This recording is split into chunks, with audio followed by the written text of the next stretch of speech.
Welcome to Primetime Analysis. I am your host, Victor Onyango. Now, yesterday, Martha Karua, one of the principals of the Azimio la Umoja coalition, gave a statement. And in this statement, she was confirming to Kenyans that they have a plan as the opposition to give Kenyans a direction after the passage of what they call the scandalous and repressive tax reform system. This was contained in the Finance Bill 2023. We know that there was a public participation window where Kenyans gave their opinions. Kenyans talked and decided to give Parliament a space to make relevant changes. But according to this Azimio team, they believe that Parliament did not do its work as per the requirements of the Constitution. And therefore, they have given us a date on Tuesday next week where they will be meeting Kenyans so that they can give them a direction. In this analysis, I want us to look at Raila Odinga's strategy to counter the loss that he has had in Parliament, where the majority party in the Parliament voted to support the finance bill as presented by the Kenya Kwanza regime. I'm going to look at 4 issues here. But before I begin, for those who are watching us for the first time, please take a second or two to subscribe to this channel. And those who are returning viewers, we thank you for the support and we appreciate your trust in us. There are 4 strategies that, if you ask me, I think Raila Odinga will use to address the issue about the passage of finance bill. First of all, let us remember this. The bipartisan talk that was presented between him and William Ruto has already fallen and nothing is going on.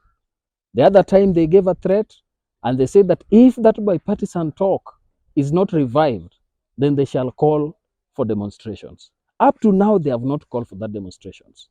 What is the new Raila Odinga strategy to address the new threat that William Ruto has presented to him?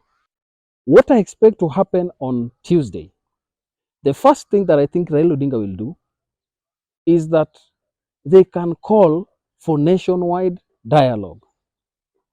This is where they participate in what they did in 2017, the People's Public Assembly. They will be going to different sections of the country, having meetings with the locals and educating them on the ills of the finance bill and giving them an opportunity to also give their views.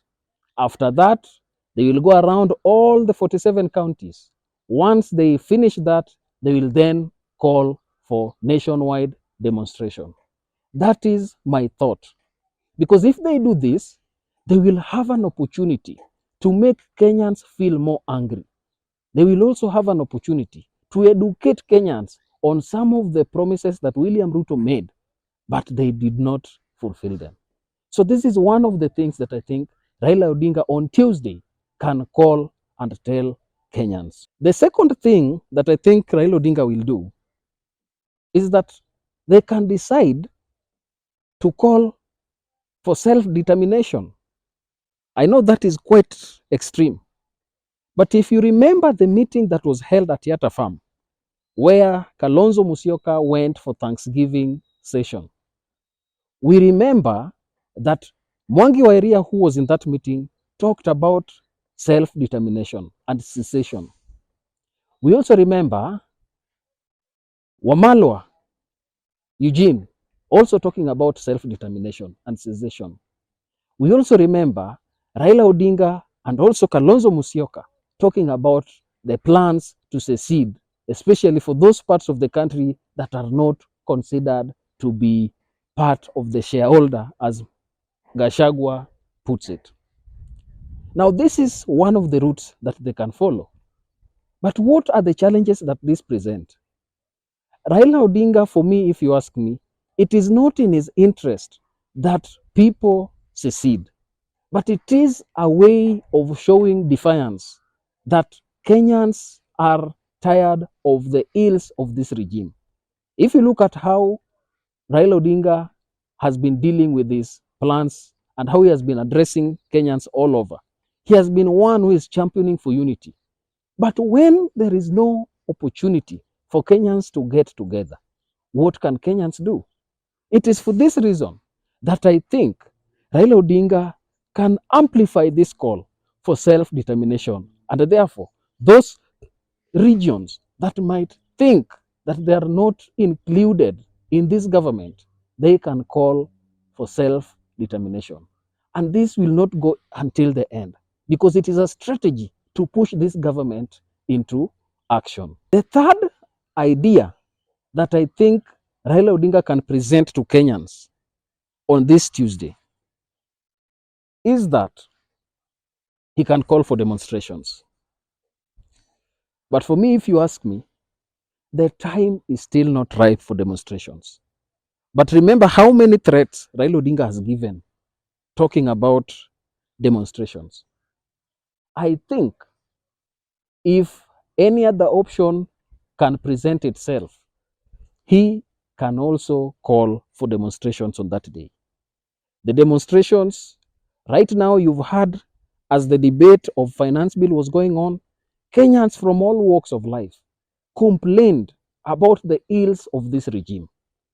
And this is a clear hanging fruit that Azimio can use. Let me ask you one question. If it were that Raila Odinga is the president and William Ruto is the opposition leader, do you think William Ruto would have given Raila Odinga an opportunity to just have an easy time leading the country? Remember how the last term of Uhuru Kenyatta became difficult because William Ruto wanted to find a strategy to endear himself to Kenyans. And that is the same thing that Azimio can also start to do. They can say, we are now going back to the streets.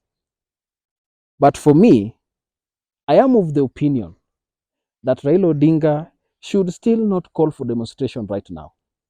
If you remember the analysis I did about the Raila's new change tact, I said that Raila Odinga will leave Kenyans to start experiencing the pain of this regime and also of the decisions that this regime is making. One of the things that this regime has done is increasing the fuel tax, VAT, to 16%. This is going to increase the prices by around close to 11 shillings. If you look at this, it is going to affect every sector of the economy. You know that fuel is the anchor of our economy because everything depends on fuel. And when that hits, it will affect every aspect of life in our country. And therefore, if you ask me, I would recommend that Raila Odinga do not call for this demonstration right now. While it is an option that he has, I would recommend that Raila Odinga let Kenyans feel the exact pain until the regions that have been saying that they want to send him to Bondo start calling for him, until demonstrations start creating themselves alone. That is how Raila Odinga can use that momentum and call people out. That will be a great strategy. Remember also, there is that small rift that is rumored to be in the National Police Service. You know that IG Kome made some promotions. Many people who are not touched by these promotions were not happy because they are saying that they have been in some certain ranks for quite some time, but there is no serious promotion that they are getting. And therefore, the unilateral decision that IG took tried in one way or the other to bring a rift. If Kenyans go to demonstration right now, I can assure you, the synergy that we saw in the last demonstrations among the police service might be affected. And therefore, in that aspect, I think Raila Odinga has an edge. But for me, let him wait until the time is ripe.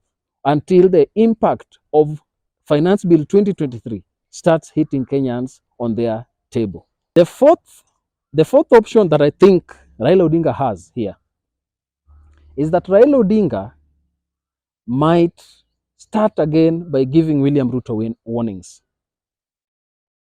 We remember how the first demonstration started. They started by a 14-day warning. It went to 7-day warning, and then demonstrations culminated. I suspect Raila Odinga might have some issues that he wants addressed. One of them can be removal of the 16% tax VAT on fuel. The finance bill has not been signed by the president. The president has the ability to sign it, and he also has the ability to send it back to parliament for some recommendation and changes. So he can call for that. Another thing that he can call, knowing that corruption cases have started to come out of this government, and everywhere people know that the government harbors corrupt individuals, Raila Odinga can call for arrest and sacking of such kind of people as one of the conditions of engagement. The other condition of engagement can be revival of the bipartisan talk to ensure that IEBC selection panel gets to be representative as they requested earlier in their talks. These are some of the things that I think Raila Odinga has in plan. We know that Raila Odinga is always very creative and tactful. Let us wait and see how he will attack this situation. But if you ask me, I am of the opinion that let Kenyans enjoy the pain from this regime first, at least for 1 month or 2 months. After that, when Kenyans will be affected greatly, he will get an opportunity to call them out, and they will come out without even thinking twice about what can happen. That is my opinion.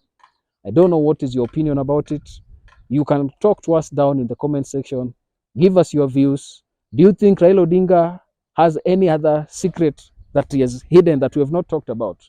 If you think that is the truth, kindly talk to us down in the comment section.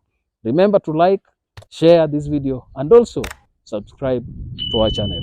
Thank you very much, and may God bless you.